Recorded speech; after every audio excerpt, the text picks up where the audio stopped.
नमस्कार, मैं बालकृष्ण और आप देखना शुरू कर चुके हैं न्यूज फॉर हेडलाइंस। बिहार विधानमंडल का बजट सत्र होता है, बहुत ही महत्वपूर्ण होता है, लेकिन लगातार ये राजनीति की भेंट चढ़ रही है। लेकिन इस बार एक नया प्रकरण आया है, राष्ट्र प्रेम का मामला आया है। नीतीश कुमार एक कार्यक्रम में जाते हैं, राष्ट्रगान वहां बजता है और नीतीश कुमार की एक्टिविटी कुछ ऐसी रहती है जो सीधे तौर पर राष्ट्र गान का अपमान है, राष्ट्रीयता की बात होती है। बिहार विधानमंडल का बजट सत्र शुरू होता है, विधानमंडल का दोनों सदन शुरू होता है, चलता नहीं है। क्यों नहीं? मेरे साथ आरजेडी के विधायक हैं मुकेश यादव जी। क्या मामला है और क्यों नहीं चलने दे रहे हैं सदन? देखिए, इस देश में हमारे देश का अपमान हुआ है और कोई साधारण आदमी नहीं किया है। बिहार के माननीय मुख्यमंत्री जी के द्वारा राष्ट्रगान जब प्रारंभ होता है, राष्ट्रगान शुरू है, उस बीच में उनकी हरकत आप मीडिया के साथी सब लोग देखे और उनको कंट्रोल भी कौन कर रहे हैं। हमारे नेता अगर कहते हैं जे राज्य सरकार कोई अधिकारी चलाते हैं, उसका जीता जागता उदाहरण नहीं, कल स्पष्ट रूप से साबित हो गया। मुख्यमंत्री जी हाथ चमका रहे हैं, राष्ट्रीय गान हो रहा है, किसी को इशारा दे रहे हैं, कुछ बात कर रहे हैं। आप राष्ट्रीय गान के आप एक प्रतिष्ठित पद पर बिहार के मुखिया के रूप में आप है, आपका भी आपसे लोग अनुकरण करेगा। आप राष्ट्रीय गान का सम्मान नहीं कर रहे हैं, ऐसे लोगों पर माननीय मुख्यमंत्री जी को इस्तीफा देना चाहिए और 51A के तहत देशद्रोह का मुकदमा माननीय मुख्यमंत्री पर चलना चाहिए। हम लोग इसके मामले में कार्य स्थगन प्रस्ताव भी विधानसभा में लाए थे, लेकिन अध्यक्ष जी उस पर बहस नहीं कर पाए। लेकिन इस पर बहस होनी चाहिए और जो गलती की है मुख्यमंत्री जी, हमको जो समझ में आ रहा है, ये मुख्यमंत्री जी अब अचेत अवस्था में हो चुके हैं। उनकी हरकत एक नहीं हुई है, अनेकों हरकत होती है, विधानसभा में होती है या मीडिया के सामने होता है, चाहे किसी प्रोग्राम में होता रहता है। मुख्यमंत्री जी अब उनकी सुधि समाप्त हो चुकी है। हमको आज सदन की शुरुआत हुई तो क्या हुआ? आप लोग क्या किए?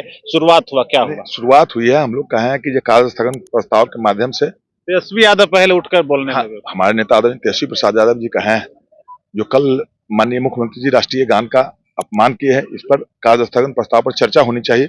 अगर मुख्यमंत्री जी गलती किए हैं तब माफी मांगना चाहिए। अध्यक्ष ने क्या कहा? तो अध्यक्ष जी कुछ गोल मटोल जवाब दे रहे थे, अध्यक्ष जी स्पष्ट जवाब नहीं दिए, इसलिए सत्ता पक्ष के विपक्ष के लोग हम लोग कह रहे थे मुख्यमंत्री इस्तीफा दो। मुख्यमंत्री भी वहां बैठे हुए थे, मुख्यमंत्री जी का क्या रिएक्शन था? आप लोग उठा रहे थे। मुख्यमंत्री का रिएक्शन क्या होगा? मुख्यमंत्री तो अचेत अवस्था में है, कुछ सोचने का समझने का उनके पास क्षमता कहाँ रह गया है? अक्सर वो इशारे करते रहते हैं, सदन में बैठते हैं तो भी जब उन पर टिप्पणी होती है तो खास करके वो इशारा करते हैं। तो आज कुछ वैसी हरकत हुई? आज वो झांक रहे थे, इधर से उधर खाली झांक रहे थे। उनका अचेत अवस्था में हम एक भी कह दिए, जब मीडिया के साथी या अलग बगल में जनता दल के भारतीय जनता पार्टी के साथी से भी पूछिएगा तो कहेंगे मुख्यमंत्री जी नर्वस आ गए हैं, मुख्यमंत्री जी के दिमाग की हालत खत्म हो चुके हैं। सही बात है, एक बार अगर करेंगे तो कोई कुछ कर देंगे, लेकिन बार बार उनके द्वारा ऐसा हरकत किया जाता है जो ऐसा कोई विक्षिप्त आदमी होते हैं वही करेंगे। यह बिहार की जनता के लिए, बिहार के लोगों की दुर्भाग्य की बात है। ये एक अचेत अवस्था के मुख्यमंत्री बिहार को संभाले हुए हैं, अपना बैठे हुए हैं, उनको जो बाहरी अधिकारी है रिमोट से चला रहे हैं। मतलब कि 14 करोड़ जनता की जो सांस है वो नीतीश कुमार के एक हरकत में अटकी हुई है। 14 करोड़ जनता के साथ उनका ऊपर ही वाला सोच सकता है ये क्या होने वाला है। जिसका मुखिया, जिसका गार्जियन अचेत अवस्था में हो जाए, मानसिक रूप से असंतुलित हो जाए, तो उस राज्य का भला कैसे हो सकता है, उस देश का भला कैसे हो सकता है? ये तो बहुत गंभीर विषय है और मुख्यमंत्री जी को भी नैतिकता के आधार पर और उनके साथ जो सजेशन देते हैं उनको भी कहना चाहिए नैतिकता के आधार पर ऐसे मुख्यमंत्री को इस्तीफा दे देना चाहिए, क्योंकि राज्य के भला के लिए कोई पद पर आते हैं जनप्रतिनिधि, इसलिए राज्य का भला नहीं हो रहा है। ये पूरी आप लोग मेडिकल बुलेटिन जारी करने की भी मांग पहले कर चुके हैं, क्यों नहीं जारी होता? जारी हमारे नेता आज फिर सदन में आएंगे। हम लोग चाहेंगे जब मेडिकल बुलेटिन सरकार जारी करे। सरकार तो उसको बचा रही है, सरकार के जो अधिकारी है वो इस ढंग से उनको बचाने का काम करती है। जब मंत्री रहते हैं, देखते हुए विधानसभा में वो मीडिया के सामने 10 से 15 मिनट नहीं खड़ा हो सकते मुख्यमंत्री जी। आप सदन में भी 10-15 मिनट नहीं बैठ सकते हैं। उनको इशारा देकर बैठाया जाता है, इशारा देकर हटाया जाता है। उनको पत्रकार के समय में भी इशारा देकर कुर्ता खींच के, पैजामा खींच के उनको बैठाया जाता है, हटाया जाता है, कहते बैठ जाइए, हो गया। तो ये लेकिन निशांत जी उनके पुत्र जो हैं वो सर्टिफिकेट दे चुके हैं, उनके- मेडिकल रिपोर्ट आप मांगते हैं, देखिए। उनके पुत्र सर्टिफिकेट देते हैं कि मेरे पिताजी पूरा स्वस्थ हैं और फिर से एक बार मुख्यमंत्री बना है। बीजेपी पर भी दबाव डालते हैं कि फिर से आप घोषित करिए। देखिए, अगर मुख्यमंत्री जी ठीक रहते तो ऐसी हरकत क्यों करते? पहले काहे करते थे? पहले करते थे मुख्यमंत्री जी इस ढंग की हरकत, राष्ट्रीय गान का अपमान करते थे, तो इसलिए हमको तो पूरी शंका नहीं, आस्था पूरा की विश्वास। हद हो गई राष्ट्रगान का अपमान। एकदम पूरी तरह नैतिकता के आधार पर उन पर देशद्रोह का भी, न्यायालय को देशद्रोह का मुकदमा चलाना चाहिए उन पर। लेकिन उनके प्रवक्ता कहते हैं कि लालू यादव भी अस्वस्थ हैं। लालू यादव का सर्टिफिकेट कोई देगा क्या आरजेडी के लोग? लालू जी सर अस्वस्थ है, लालू जी बोलते हैं इस ढंग की बात, राष्ट्रीय गान का अपमान करते हैं। लालू जी अचेत अवस्था में नहीं है। लालू और नीतीश में अंतर है। लालू जी जिस व्यक्ति का नाम, वो व्यक्ति नहीं है, लालू जी विचार है।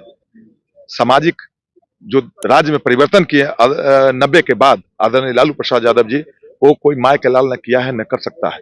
क्योंकि जमीन पर बैठने वाले लोग को, जिनके सर पर कपड़ा नहीं था, जिनको जूता पहनने का अधिकार नहीं था, जिनको कुर्सी पर बैठने का अधिकार नहीं था, खटिया पर बैठने का अधिकार नहीं था, वैसे सामाजिक निचले पैदान पर रहने वाले लोग को भी आदरणीय लालू प्रसाद यादव जी ने सरकारी महकमा और मालिक के पास भी बैठने और बोलने का अधिकार दिलाने का काम आदरणीय लालू प्रसाद यादव जी किया। ये कोई साधारण व्यक्ति नहीं है, ये लालू प्रसाद यादव ऐसे व्यक्ति का नाम है जो एक इतिहास नहीं, इनको आने वाले पीढ़ी इनको याद किया जाएगा और लालू प्रसाद यादव जी का अनुकरण लोग करेंगे। अब क्या होगा? आज स्थिति है 2 बजे तक सदन की कार्रवाई हो गया।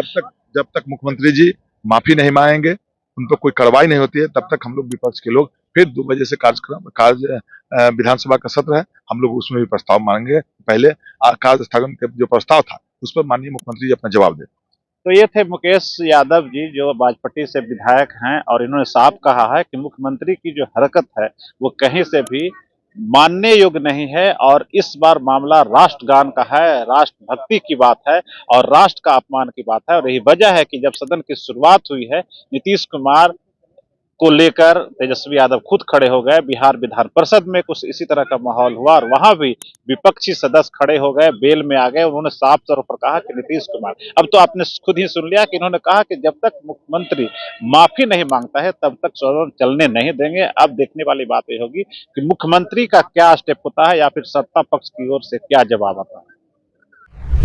अगर आपको ये खबर अच्छी लगी तो चैनल को सब्सक्राइब करना नहीं भूलें और बेल आइकन जरूर दबाएं।